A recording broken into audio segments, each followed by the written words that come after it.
నమస్కారం, న్యూస్ విజన్కు స్వాగతం. ముందుగా వార్తల్లోని ముఖ్యాంశాలు.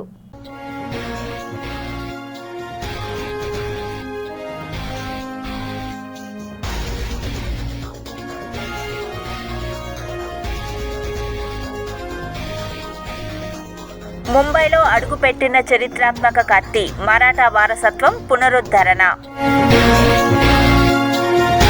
రాత్రికి వాయుగుండంగా మారనున్న తీవ్ర అల్పపీడనం, ఏపీలో దుమ్ము దుమారం. బిజీయెస్ట్ సిటీగా మారబోతున్న అమరావతి, సిఆర్డీఏ సమావేశంలో కీలక ప్రతిపాదనలు. శ్రీవారి భక్తులకు గుడ్ న్యూస్, శ్రీవాణి కోటా టికెట్లు పెంపు, దర్శనంలో కీలక మార్పు చేసిన టీటీడీ. సెప్టెంబర్ 24 నుంచి తిరుమల బ్రహ్మోత్సవాలు, అదే రోజు శ్రీవారికి పట్టు వస్త్రాలు సమర్పణ.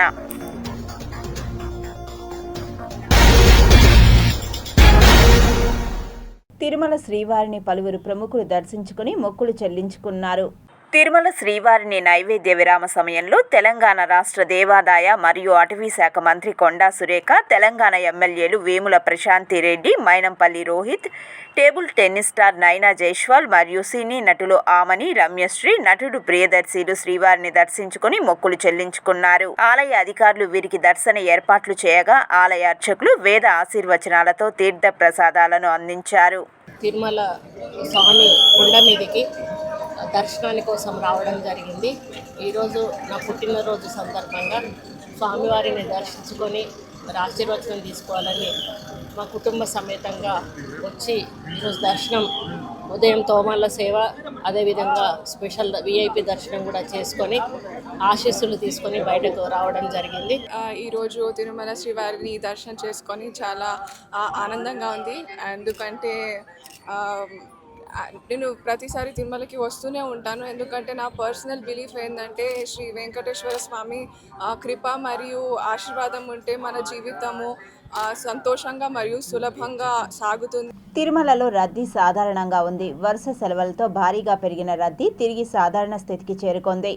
పెరుగుతున్న రద్దీకి అనుగుణంగా టీటీడీ అధికారులు కీలక నిర్ణయాలు తీసుకుంటున్నారు.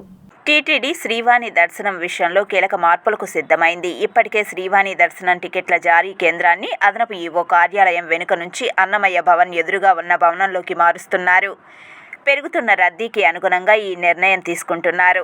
అందులో భాగంగా శ్రీవాణి దర్శనం టికెట్ల జారీ కేంద్రాన్ని అదనపు ఈవో కార్యాలయం వెనుక తాత్కాలికంగా జర్మన్ షెడ్లలో ఏర్పాటు చేశారు.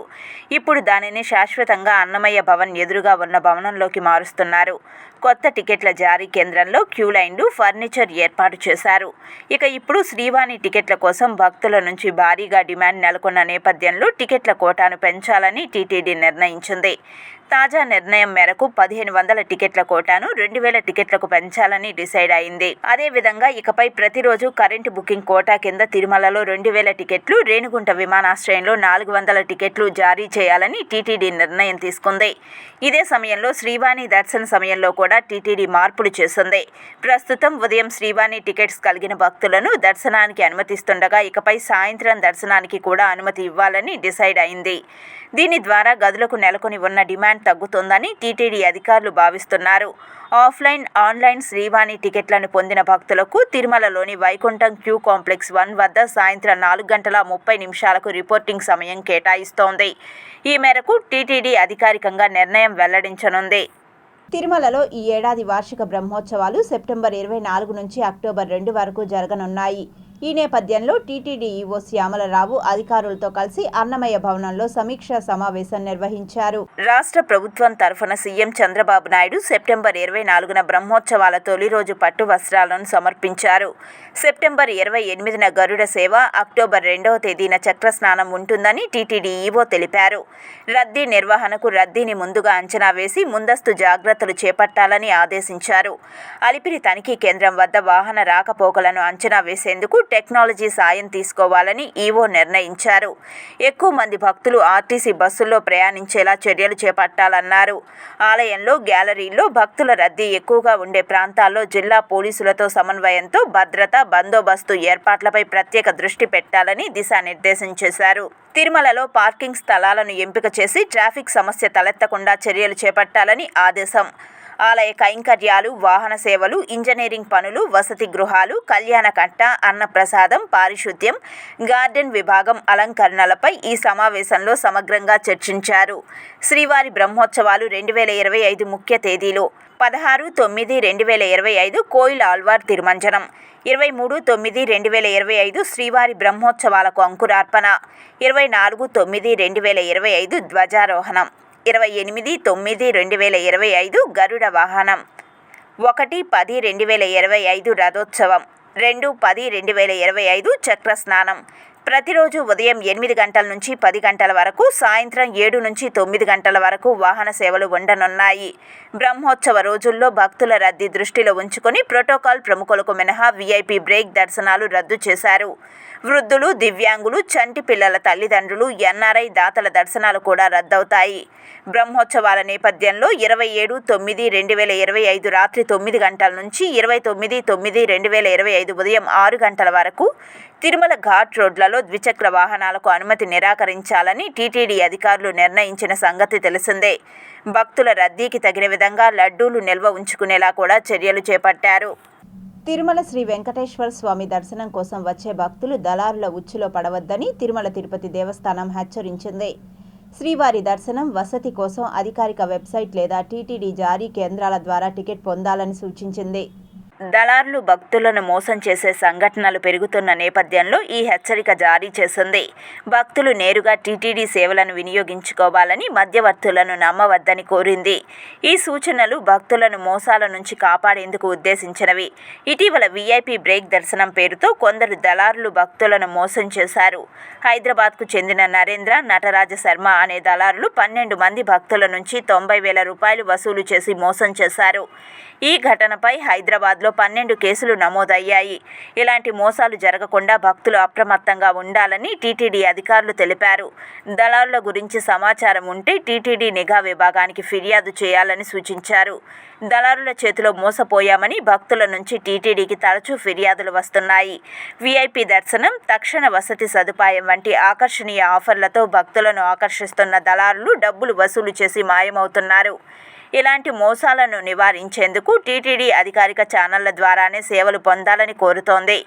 దళారులపై అనుమానం వస్తే 087722632828 నెంబర్కు ఫోన్ చేయాలని సూచించింది. టీటీడీ ఈ హెచ్చరికలతో భక్తులలో అవగాహన కల్పించే ప్రయత్నం చేస్తోంది.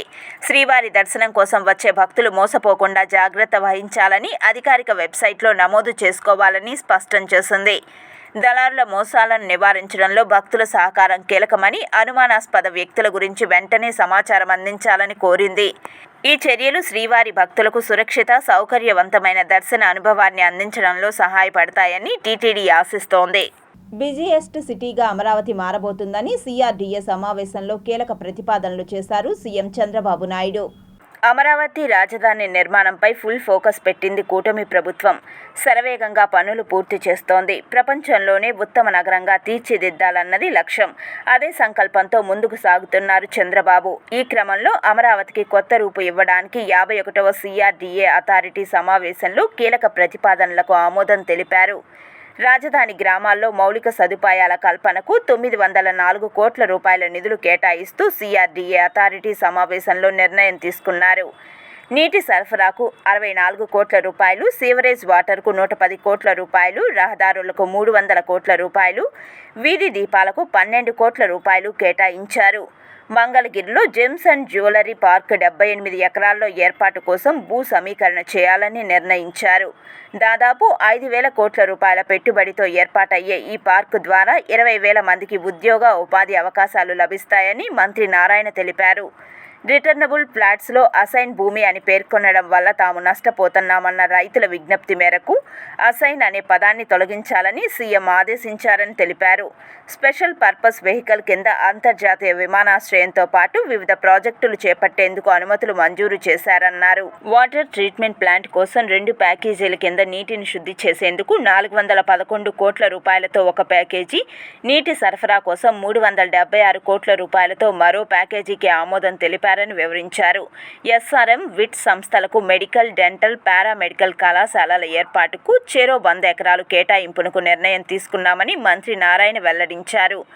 మరోవైపు రాజధాని అమరావతిని అనుసంధానిస్తూ కృష్ణా నదిపై నిర్మించే ఐకానిక్ వంతెనకు అద్భుతమైన డిజైన్ ఎంపిక చేయాలని సీఎం చంద్రబాబు అధికారులకు ఆదేశించారు.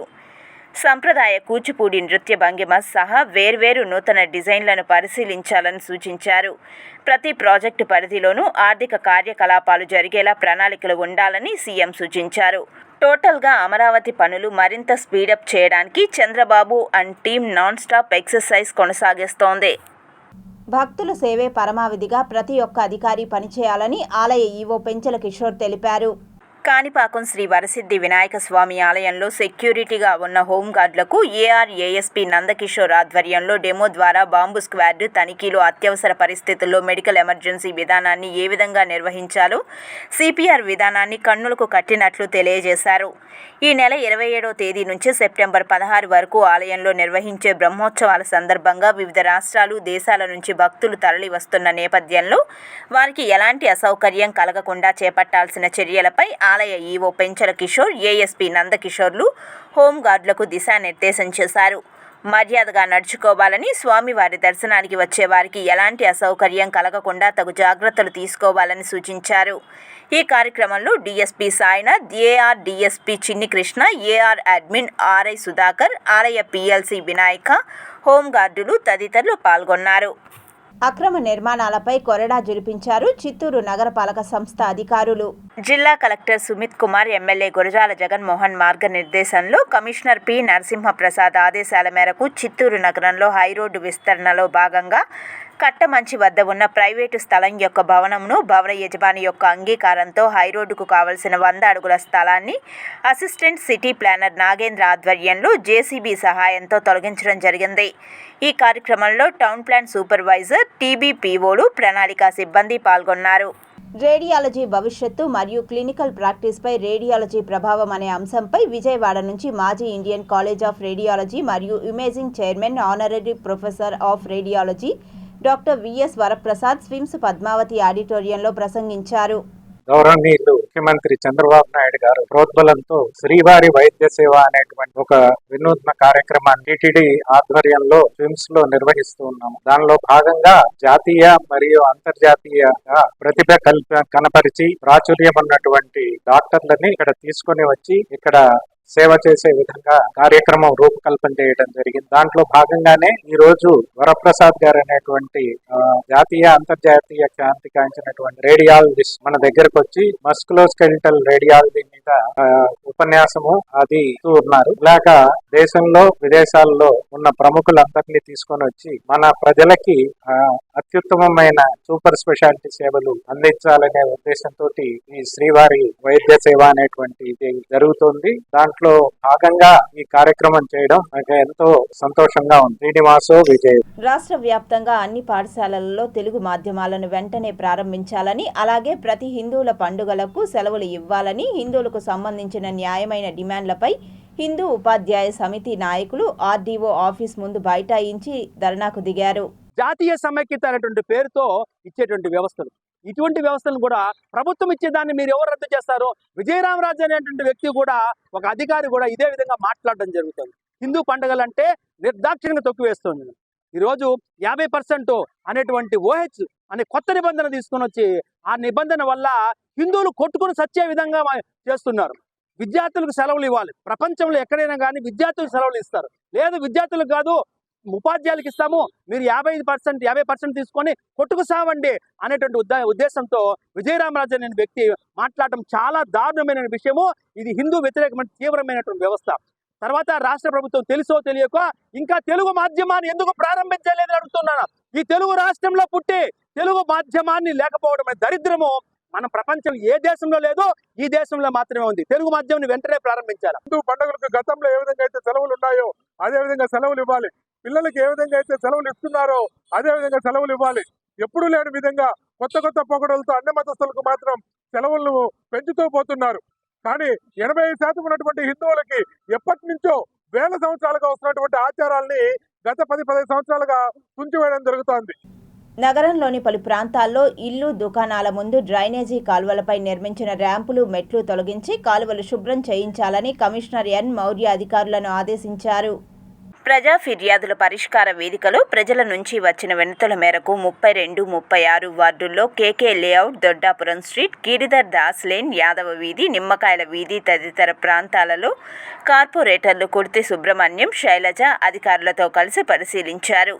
ఈ సందర్భంగా కమిషనర్ మాట్లాడుతూ పలువురు కాలువలపై మెట్లు, ర్యాంపులు కట్టడంతో మురుగునీరు వెళ్లడం లేదని, చెత్త కుప్పలు తొలగించడం లేదనే ఫిర్యాదులు ఎక్కువగా వస్తున్నాయని అన్నారు. పట్టణ ప్రణాళిక విభాగం, ఆరోగ్య శాఖ విభాగం అధికారులు సమన్వయం చేసుకుని ర్యాంపులు, మెట్లు తొలగించి శుభ్రం చేయాలని అధికారులను ఆదేశించారు. యాదవ వీధిలో నూతనంగా నిర్మిస్తున్న డ్రైనేజీ కాలువ పనులు త్వరగా పూర్తి చేయాలని అన్నారు. కేజెక్స్ స్కూల్ సందులు చెత్త కుప్పలు ఉండటంతో సిబ్బంది ఆగ్రహం వ్యక్తం చేసి వెంటనే శుభ్రం చేయాలని అన్నారు. అలాగే ప్రజల నుండి వచ్చిన వినతులు ఆయా విభాగాల అధికారులు వెంటనే స్పందించి పరిష్కరించాలని అన్నారు. కమిషనర్ వెంట municipal engineer Tulasi Kumar, health officer doctor Yuva Anvesh, DE Raju, ACP Madhu, sanitary supervisor Chenchaiah తదితరులు ఉన్నారు. తిరుపతి శ్రీనివాస స్పోర్ట్స్ కాంప్లెక్స్లో జోనల్ స్థాయి క్రీడా పోటీల ముగింపు సమావేశానికి తిరుపతి జిల్లా collector Venkateswarlu, Tirupati MLA RN Srinivasulu, SAAP chairman Ravinaidu తదితర ప్రజాప్రతినిధులు విచ్చేశారు. నేషనల్ స్పోర్ట్స్ డేని పురస్కరించుకొని జోనల్ స్థాయిలోని క్రీడాకారులు ఈ క్రీడా పోటీలలో పాల్గొన్నారు.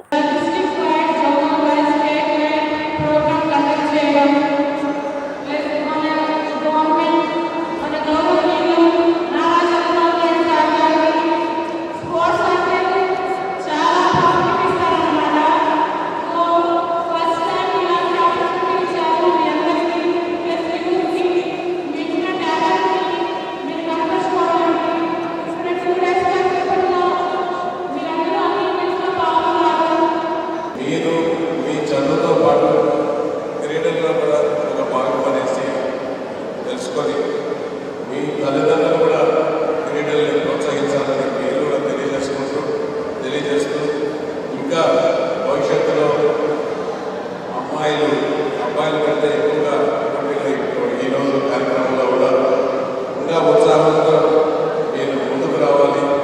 అబ్బాయిలు కూడా తగ్గకుండా మీరు కూడా మేము ఉన్నాము అనేసి తెలియజేసుకుంటూ అన్ని ఆటల్లో పోటీతత్వంతో మీరు గెలుపొందాలని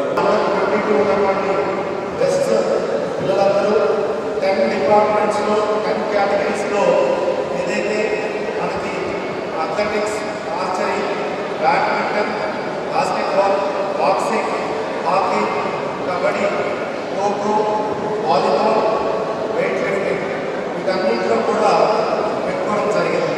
సో ఈరోజు జోనల్ స్థాయి స్పోర్ట్స్ తిరుపతిలో నిర్వహించడం అనేది తిరుపతి జిల్లా కూడా ఒక గర్వకారణం.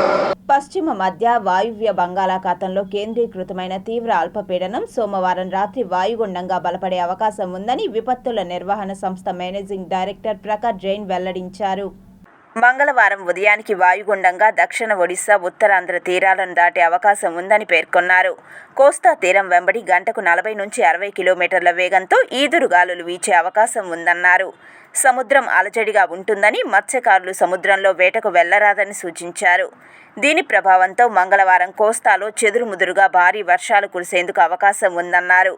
అల్లూరి సీతారామరాజు, ఏలూరు, ఎన్టీఆర్ జిల్లాల్లో అక్కడక్కడ మోస్తరు నుంచి భారీ వర్షాలు కురిసే అవకాశం ఉందన్నారు. మిగతా జిల్లాల్లో తేలికపాటి నుంచి మోస్తరు వర్షాలు కురిసే అవకాశం ఉందని ప్రకాష్ జైన్ తెలిపారు. భారీ వర్షాలు, బలమైన గాలుల నేపథ్యంలో శిథిలావస్థలో ఉన్న భవనాలు, గోడల వద్ద ఉండరాదని హెచ్చరించారు. ప్రజలు అప్రమత్తంగా ఉండాలన్నారు. ఎగువ ప్రాంతాల్లో మన రాష్ట్రంలో కురుస్తున్న వర్షాలకు గోదావరి, కృష్ణా, తుంగభద్ర నదుల వరద ప్రవాహం హెచ్చరిక స్థాయికి చేరనప్పటికీ వివిధ ప్రాజెక్టులలోని నీటిని దిగువకు విడుదల చేస్తున్నందున ఆయా నదీ పరివాహక ప్రాంత, లోతట్టు, లంక గ్రామ ప్రజలు తగిన జాగ్రత్తలు తీసుకోవాలని సూచించారు. బోట్లు, మోటారు బోట్లు, స్టీమర్లతో నదిలో ప్రయాణించడం, వరద నీటిలో ఈతకు వెళ్లడం, చేపలు పట్టడం, స్నానాలకు వెళ్లడం లాంటివి చేయరాదని సూచించారు. గోదావరి నదికి వరద ప్రవాహం స్వల్పంగా పెరుగుతుందని, సోమవారం సాయంత్రం 5 గంటలకు భద్రాచలం వద్ద నీటి మట్టం 37.7 అడుగులు ఉందని పేర్కొన్నారు. ధవళేశ్వరం వద్ద ఇన్ అవుట్ఫ్లో 4.35 లక్షల క్యూసెక్కులు ఉందన్నారు. ప్రకాశం బ్యారేజీ వద్ద కృష్ణానది వరద సోమవారం సాయంత్రం 5 గంటల నాటికి ఇన్ అవుట్ఫ్లో 2.53 లక్షల క్యూసెక్కులు ఉందన్నారు. సోమవారం సాయంత్రం 5 గంటల నాటికి అల్లూరు జిల్లా మారేడుమిల్లిలో 73 మిల్లీమీటర్లు, మన్యం జిల్లా గొల్ల సీతారామపురంలో 66 మిల్లీమీటర్లు, శ్రీకాకుళం జిల్లా ఆముదాల వలసలో 60.2 మిల్లీమీటర్లు, అల్లూరు జిల్లా కొత్తూరులో 59.5 మిల్లీమీటర్ల చొప్పున వర్షపాతం నమోదైందన్నారు. రాష్ట్రంలో ఏబీసీ వర్గీకరణ అమల్లోకి వచ్చేంత వరకు ఉపాధ్యాయ, కానిస్టేబుల్ పోస్టుల నోటిఫికేషన్లను ఆపాలని ఆంధ్రప్రదేశ్ ఎంఆర్పీఎస్ ఉద్యమ పోరాట పునర్నిర్మాణంపై కార్యవర్గ సమావేశాన్ని తిరుపతిలోని బాబు జగ్జీవన్ రావు భవన్ నందు నిర్వహించారు. నోటిఫికేషన్ వర్గీకరణ లేకుండా ఇవ్వవద్దని రాష్ట్ర ప్రభుత్వానికి మేము విజ్ఞప్తి చేస్తున్నాం. వర్గీకరణ లేకుంటే మా జాతికి ఎంత అన్యాయం జరిగిందో ప్రభుత్వం లెక్కలున్నాయి. వర్గీకరణ వస్తే ఎన్ని రకాల ఫలాలు వస్తాయో ఆ వివరాలు కూడా గతంలో మరి ప్రభుత్వం దగ్గర ఉన్నాయి. కాబట్టి ఈ వర్గీకరణ మా వర్గాలకు న్యాయం జరగాలనుకుంటే మీరిచ్చే ఈ రిక్రూట్మెంట్ ఏదైతే టీచర్, ఉపాధ్యాయుల పోస్టులు ఉన్నాయో, పోలీస్ కానిస్టేబుల్, అదే విధంగా మెడిసిన్, ఇంజనీరింగ్ దాంట్లో ఇవన్నీ కూడా వర్గీకరణ లేకుండా ఏ ఒక్కటి కూడా ఫిలప్ చేయవద్దని, వర్గీకరణ వచ్చిన తర్వాత మాత్రమే దీన్ని ప్రభుత్వం ఈ రిక్రూట్మెంట్ మొదలు పెట్టాలని చెప్పని సవినయంగా ముఖ్యమంత్రి గారికి, రాష్ట్ర ప్రభుత్వానికి మేము విజ్ఞప్తి చేస్తాం. ఆటో డ్రైవర్ల సమస్యలపై ఆటో యూనియన్ 2వ మహాసభను తిరుపతి సిపిఎం కార్యాలయంలో నిర్వహించారు. ఈ సభకు ముఖ్య అతిథిగా సిఐటియు జిల్లా ప్రధాన కార్యదర్శి కందారపు మురళి తదితరులు హాజరయ్యారు. 2019లో బీజేపీ ప్రభుత్వం అధికారంలోకి వచ్చిన తర్వాత పక్కా మెజారిటీ ఉన్న కారణంగా ఈ బిల్లుని అమలు చేశారు.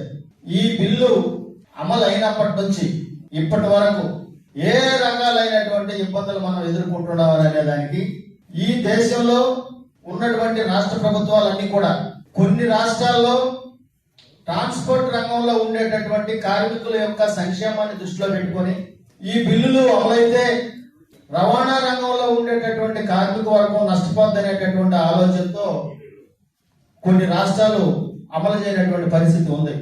అయితే మన రాష్ట్రంలోకి వస్తే కేంద్రంలో ఉండేటటువంటి బీజేపీ ప్రభుత్వం ఏ బిల్లులైతే అమలు చేస్తుందో ఆ బిల్లులన్నీ మొట్టమొదటిసారిగా భారతదేశంలో అమలైనటువంటి రాష్ట్రం ఏదిరానంటే మన ఆంధ్రప్రదేశ్.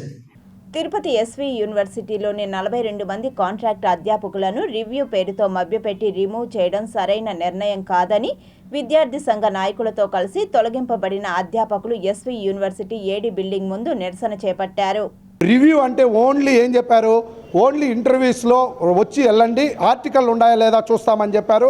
ఆర్టికల్ ఉన్నాయా లేదో చూశారు. అందరికీ ఆర్టికల్ ఉన్నాయి, నెట్ టు సెట్లు ఉన్నాయి, యూజీసీ నెట్ ఉన్నాయి, పీడిఎఫ్లు ఉన్నాయి. ప్రతి ఒక్కరూ హైలీ క్వాలిఫైడ్ వాళ్ళు తీసిన వాళ్ళు 35 మెంబర్స్. వాళ్ళని ఏ ఉద్దేశంతో తీశారనేది మాకు తెలియదు. హైర్ ఎడ్యుకేషన్ చైర్మన్ గారు కావచ్చు, ప్రిన్సిపల్ సెక్రటరీ గారు కావచ్చు, వీసీ గారు కావచ్చు, ఒక జీవో ఇచ్చారు. ఆ జీవోను కూడా మీకు ఇస్తాం. ఆ జీవోలో ఎక్కడ కూడా తొలగించండి అని చెప్పలేదు. ఓన్లీ వాళ్ళని ఏం చేయమని చెప్పారు, రివ్యూ చేయమన్నారు. ఆ రివ్యూ చేయకుండా వీళ్ళు రిమూవ్ చేయడం జరిగింది. మెయిన్ ఏమంటే ఎస్వి యూనివర్సిటీలో దారుణంగా ఏమంటే ఒక్క క్రైటీరియా పెట్టుకోకుండా పార్టీ అని చెప్పి ఏదంటే అది చెప్పి తీసేయడం జరిగింది. మొన్న జరిగినటువంటి ఈ మంత్ 1 నుంచి 5వ తేదీ జరిగినటువంటి ఆగస్టులో జరిగినటువంటి రివ్యూ ప్రోగ్రామ్ అని పెట్టి మాకు ఆర్టికల్స్ ఇవన్నీ చూసి మీకు తగిన విధంగా న్యాయం చేస్తాము, మిమ్మల్ని ఎవరిని తొలగించమని మమ్మల్ని ఈ అధికారులు చెప్పి నమ్మించి ఈరోజు మా గొంతు కోయడం జరిగింది. అక్కడ మాకు 1 నెల 15 రోజులు లీవ్లు ఇవ్వడం జరిగింది. ఆ రోజు చేసి పర్ఫార్మెన్స్ చెప్పి ఇదిగో ఈ విధంగా మాకు వర్క్ లోడ్ లేదనో పర్ఫార్మెన్స్ లేదనో తొలగించుంటే మేము కూడా ఎక్కడైనా చూసుకోవడానికి ఉండేది. ఈ రోజు నడి సముద్రంలో మా అధికారులు ముంచడం జరిగింది. రేణుగుంట రోడ్డు ప్రగతి నగర్లో వెంచర్లో కొన్న తమ ప్లాట్లను కంచిరాము మాస్టర్ ప్లాన్ రోడ్లో స్థలాన్ని కోల్పోయి టీడీఆర్ బాండ్లు పొంది కబ్జాతో కన్నేసి తమ స్థలాల మొత్తాన్ని కాంపౌండ్ వాల్తో ఆక్రమించుకొని మొత్తం తనదేనంటూ రాజకీయంగా అధికారులను చేతిలో ఉంచుకొని తమ స్థలాలను కాజేయాలని చూస్తున్నాడని ఎన్ఆర్ఐ డాక్టర్ సునీత బాధితులతో కలిసి తిరుపతి ప్రెస్ క్లబ్లో ఆరోపిస్తూ ఆవేదన వ్యక్తం చేశారు. లాస్ట్ ఇయర్ ఏం చెప్పారు కంచిరామ్ గారు, అప్పుడు వైఎస్ఆర్సీపీ గవర్నమెంట్ ఈ గవర్నమెంట్ మాదే, తర్వాత వచ్చే గవర్నమెంట్ కూడా మాదే అని అన్నారు. అప్పుడు నేను నమ్మలేదు, ఏదో అంటున్నాడు అని అనుకున్నాను. కానీ ఇప్పుడు ఏం చేశారు, ఆ స్థలంలో పోయి మీరు ఆ స్థలంలో చూస్తే ఒక పెద్ద ఫ్లెక్సీ పెట్టారు. ఏం ఫ్లెక్సీ అది? చంద్రబాబు నాయుడు గారితో మరి లోకేష్ గారితో ఇద్దరితో ఆయన తీసుకున్న ఫోటోని అక్కడ మా సైట్లో పెట్టి మమ్మల్ని బెదిరిస్తున్నాడా కంచిరాము గారు? మమ్మల్ని బెదిరిస్తున్నాడు అంటే ఇప్పుడు గవర్నమెంట్లో కూడా నాకే పలుకుబడి ఉంది అని చెప్పారు. సరే, అది పక్కన పెడితే నేను ఆస్ట్రేలియాలో వెళ్ళినప్పుడు ఏసీబీ వాళ్ళు నాకు 3 times ఫోన్ చేశారు. Over matter of period of 1 year నాకు వచ్చి 3 times ఫోన్ చేశారు ఏసీబీ వాళ్ళు. ఏమని ఇది ఎవరి సైటు ఏంటి అని నేను అంత ఎక్స్ప్లెయిన్ చేసినాక మళ్ళీ వాళ్ళు నాకు ఫోన్ కూడా చేశారు. ఏమని చెప్పారు, ఖచ్చితంగా మేము చేసిన దాంట్లో మాకు రిపోర్ట్ ఏమనిపించినాము, మీదే అన్ని అనిపిస్తున్నాం మా సైటు, మేము రిపోర్ట్ రాస్తాము అని రాశారు. మరి అంతమంది అన్ని ఏసీబీలు చేసిన వాళ్ళు మరి ఇంతవరకు మాకు ఎందుకు న్యాయం జరగలేదు చెప్పండి? ఎందుకు న్యాయం జరగలేదు మాకు ఇంతవరకు? ఈ పక్కన ఉండే వీళ్ళు ప్లాట్ ఓనర్స్, మా మొత్తం ప్రగతి నగర్ కాలనీ అనేది 26 ప్లాట్స్ అండి మాకు, ఓకేనా? ఆ మొత్తం ప్లాట్స్లో చాలా మంది ఇల్లు పెట్టుకొని పడుతున్నారు, ఓకేనా? అట్లాంటప్పుడు ఒక అంత పెద్ద కాలనీని సబ్డివైడ్ చేసేటప్పుడు ఎలా అలా జస్ట్ డివైడ్ చేసేస్తారు చెప్పండి? ఎలా డివైడ్ చేసేస్తారు without proper notice to the people who are living there? ఇప్పుడు సిటీ ఎక్స్ప్రెస్ వార్తలు చూద్దాం. కాణిపాకం ఆలయంలో జరుగుతున్న బ్రహ్మోత్సవాల ఏర్పాట్లు భక్తుల భద్రతను దృష్టిలో ఉంచుకొని దిశానిర్దేశం చేయడానికి వచ్చిన ఏఆర్ఏఎస్పీ నందకిషోర్కు ఆలయ ఈవో పెంచల కిషోర్, ఏఈఓ రవీంద్రబాబు స్వామివారికి ప్రత్యేక పూజలు చేయించి మూషిక మండపంలో ఆశీర్వచనాల మధ్య స్వామివారి తీర్థ ప్రసాదాలు అందజేశారు. తిరుపతి లోకల్ బులియన్ మార్కెట్లో బంగారం, వెండి ధరలు ఇలా ఉంటాయి. 24 క్యారెట్ల 10 గ్రాముల బంగారం ధర 1,02,130 రూపాయలు. 22 క్యారెట్ల 1 గ్రామ్ బంగారం ధర 9,221 రూపాయలు. 1 కేజీ వెండి ధర 1,16,900 రూపాయలు. 1 గ్రామ్ రిటైల్ వెండి ధర 119 రూపాయల 90 పైసలు. వార్తలు ముగించే ముందు ముఖ్యాంశాలు మరోసారి చూద్దాం.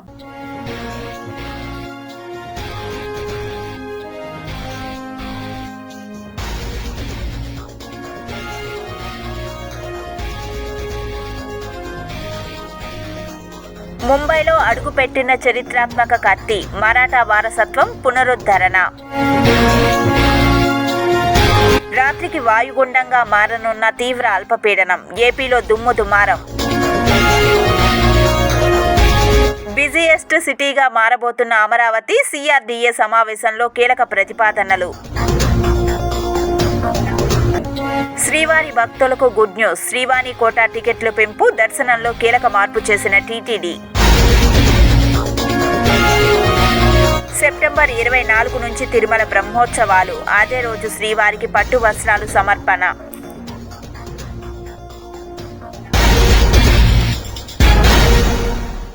ఈ వార్తలు ఇంతటితో సమాప్తం. సమగ్ర సమాచారంతో న్యూస్ విజన్లో మళ్ళీ కలుద్దాం. అంతవరకు సెలవు, నమస్కారం.